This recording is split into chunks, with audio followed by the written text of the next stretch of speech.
Optical fibre cable कैसे काम करता है? ये सवाल तो आपके मन में कई बार आया होगा कि आखिर ये ऑप्टिकल फाइबर केबल काम कैसे करता। तो चलिए आपको बताते हैं। आज के समय इंटरनेट हम सभी के लिए कितना ज्यादा जरूरी है, ये बात तो आप जानते ही हैं।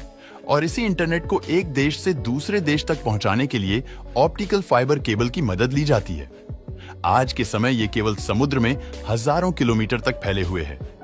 आप ये कह सकते हैं कि समुद्र की गहराई में ऑप्टिकल फाइबर केबल का एक बहुत बड़ा जाल मौजूद है।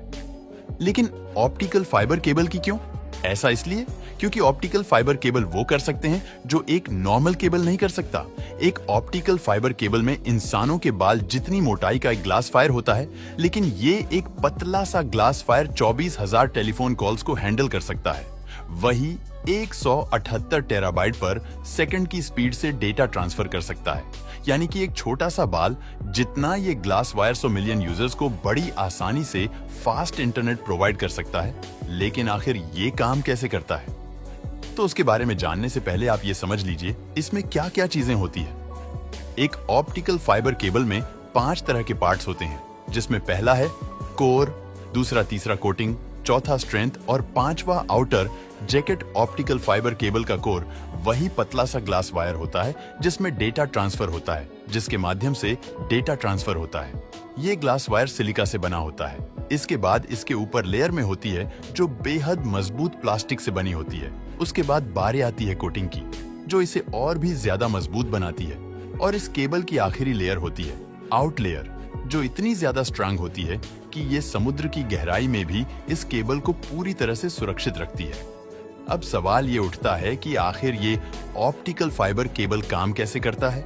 सबसे पहले डेटा इलेक्ट्रिक फॉर्म में होता है, इसके बाद उसे लाइट फॉर्म में कन्वर्ट किया जाता है और फिर इस ऑप्टिकल फाइबर केबल के जरिए इस डेटा को ट्रांसमिट किया जाता है, जैसे इस केबल के अंदर रोशनी पहुंचती है।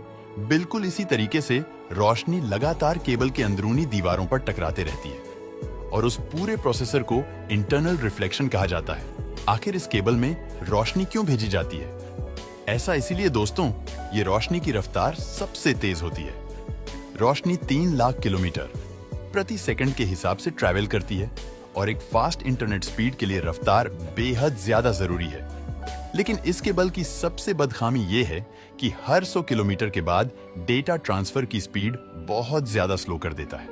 इसलिए हर 100 किलोमीटर के बाद इस केबल के बीच में एम्पलीफायर लगा दिए जाते हैं ताकि डेटा ट्रांसफर की स्पीड बिल्कुल मेंटेन रहे। तो यहां भी नहीं चाहेंगे कि आपका इंटरनेट स्लो चले। इसके बाद जहां तक इस डेटा को पहुंचाना होता है, वहां तक केवल आखिरी छोर में एक और सर्वर लगा दिया जाता है, जो बाकी सर्वर तक डेटा को ट्रांसफर कर देता है।